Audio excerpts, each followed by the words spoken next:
Assalamualaikum warahmatullahi wabarakatuh. Perkenalkan saya Zuraida Arifani dari D3 Farmasi Universitas Muhammadiyah Gresik yang akan melakukan wawancara dengan wirausahawan jamur sukses yang ada di Desa Morojalan. Yuk langsung saja ikutin kegiatan saya hari ini.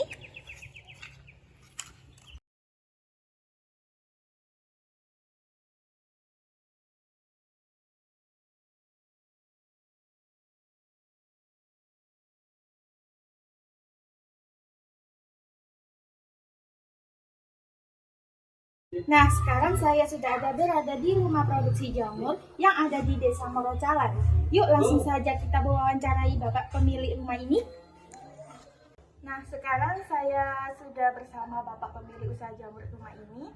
Yuk langsung saja kita perkenalan dengan Bapaknya. Baik, dengan Bapak siapa? Dengan Bapak Hilal di Morojalan. Baik, Bapak Hilal, kalau boleh tahu awal mulanya merintis usaha jamur ini tuh pada tahun berapa ya, Pak? Kalau saya bercerita sih ini ceritanya sangat panjang, tapi yang jelas ini saya merintisnya ini pada tahun 2018-an. Waktu itu saya selesai sekolah, saya mencoba untuk membudidayakan jamur tiram ini yang biasanya mayoritasnya itu tumbuhnya itu di dataran tinggi. Tapi alhasil saya membuat eksperimen, kemudian membuat contoh demi contoh, akhirnya berhasil dibudidayakan di dataran rendah dan beriklim yang sangat panas seperti Lamongan. Nah, kalau boleh tahu lagi cara pembuatannya itu gimana ya, Pak? Kan di sini kan ada keterbatasan alat kan untuk produksi jamur di sini. Nah, itu cara pembuatannya itu gimana gitu? Untuk yang pertama, untuk saya yang membuat jamur ini itu karena di sini itu alatnya juga seadanya, penuh dengan manual, memakai tenaga manusia murni ya. Jadi kita memanfaatkan limbah-limbah atau serbuk-serbuk kerajen yang ada di sekitar sini, contohnya. Jadi kita ambil itu katakanlah sehari itu 1 karung di tempat A, kemudian kita lagi ke tempat B itu ambil lagi 1 karung, kita kumpulin 1 minggu baru kita bisa produksi.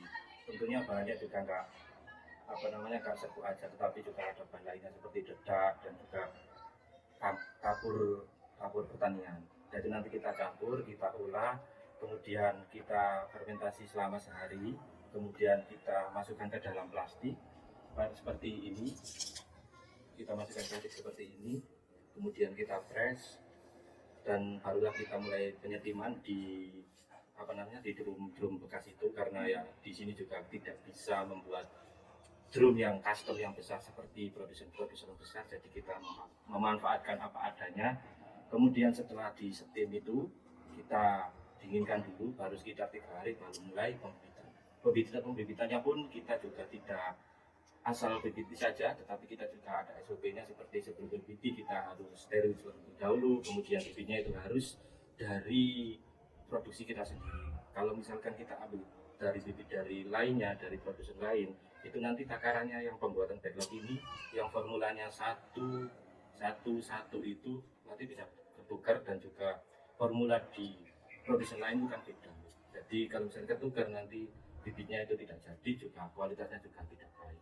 Jadi katakanlah kalau misalkan kita membuat 1000, kalau kita membuat bibit sendiri, kita membuat dari dari bibit F0, F1, F2 sampai deadlock ini, kegagalannya kita bisa minimalisir. Tetapi kalau kita ambil dari produksi lain, itu nanti kegagalannya tidak bisa diminimalisir gitu. Jadi sementara ini kita produksinya juga pakai manual, pakai bibit sendiri, pakai bahan lokal, kemudian alat-alatnya juga manual. Jadi intinya itu kita itu memenuhi kebutuhan sendiri dahulu, baru kemudian sisanya itu nanti bisa kita jual gitu. Untuk pemasarannya sendiri itu bagaimana ya?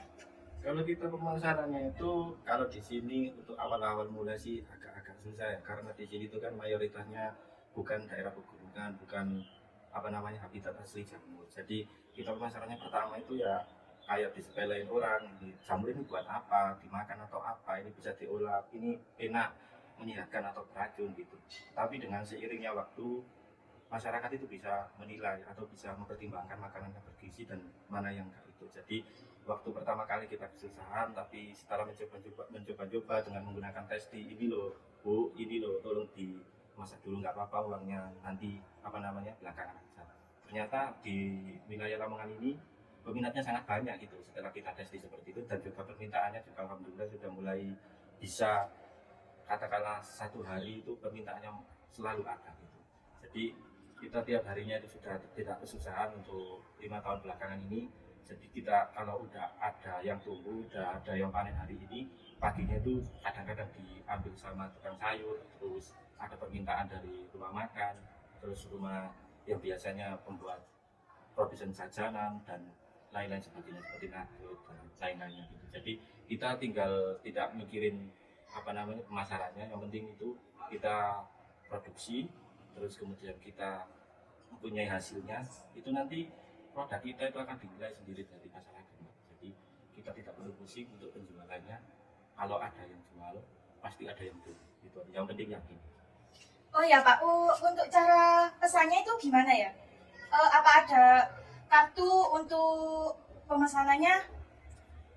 Untuk sementara ini pemasarannya kita lewat online juga ada, kita lewat kontrak juga ada. Kalau kontrak itu biasanya rumah-rumah makan pesan.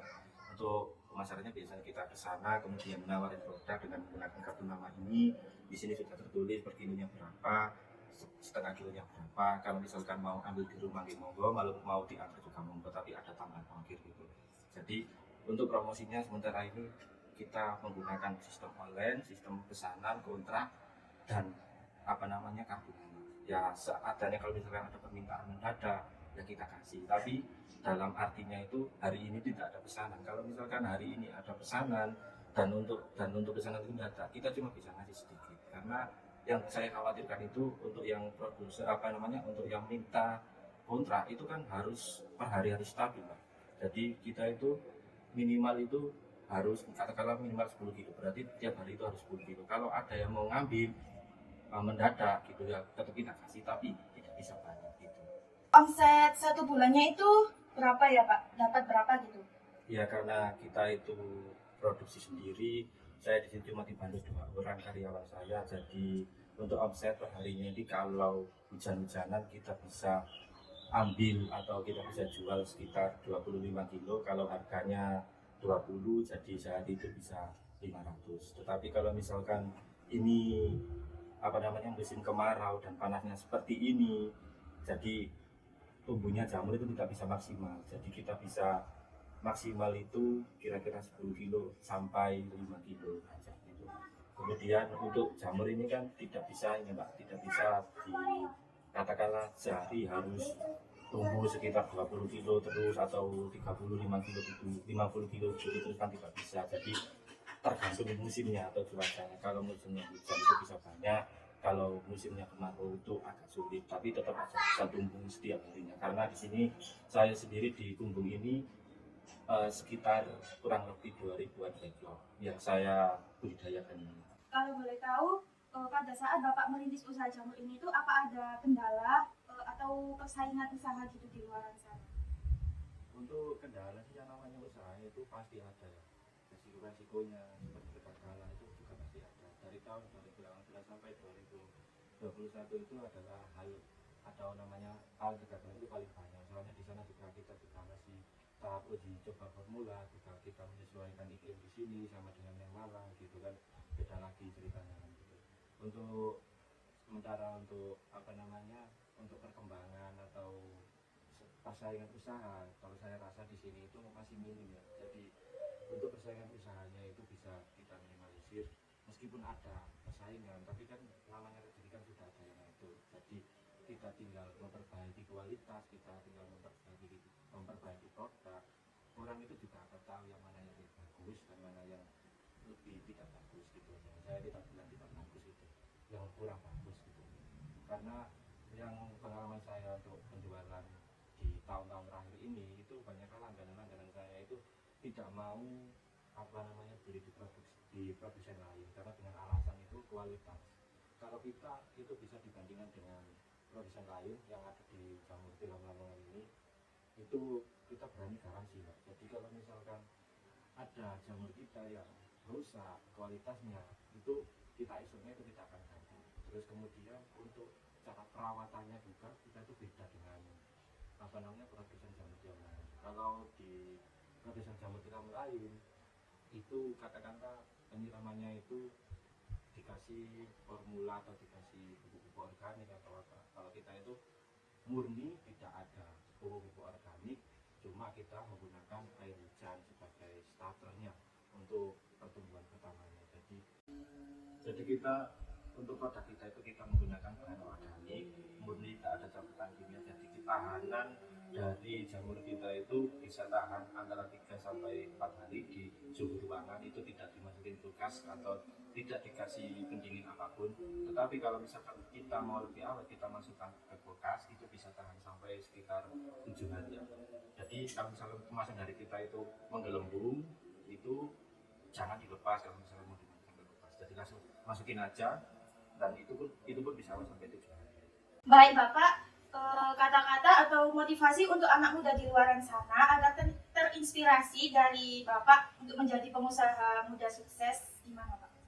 Yang pertama itu jangan gengsi atau jangan malu untuk berjualan. Yang kedua itu jangan mudah menyerah atau putus asa. Kalau misalkan kita menyukai suatu pekerjaan, itu kita bisa kembangkan lagi. Jadi kalau misalnya kita katakanlah membuat berwirausaha kecil-kecilan, itu di sana itu kita tidak menjadi karyawan. Jadi kita itu bisa terlepas dari yang namanya zona nyaman itu tadi. Jadi kita tidak boleh takut dulu mencoba hal yang baru, kita harus terus berinovasi. Kemudian kita juga tidak boleh yang katakannya kalah dengan kegagalan, karena kegagalan itu adalah awal dari keberhasilan. Terus mencoba sampai pada saatnya itu kita akan merasakannya sendiri. Jadi kita itu di sini itu di negeri Indonesia ini, kita itu sebagai rakyat, bukan sebagai turis. Jadi kalau bisa kita membangun sebuah karya yang bisa bermanfaat bagi sekitarnya, dan juga kita tidak boleh menyerah hanya karena katakanlah teman kita mempunyai gaji yang lebih besar, kita yang lebih kecil. Itu nanti kalau misalkan kita mencari pajak, kita akan kembangkan lagi. Itu nanti yang semula kita gaji kita itu kecil, akan besar pada waktunya seperti itu. Jadi nikmati step by stepnya. Tentunya proses juga membutuhkan waktu. Yang jelas sebuah pencapaian itu tidak ada keberhasilan tanpa ada pengorbanan. Terima kasih.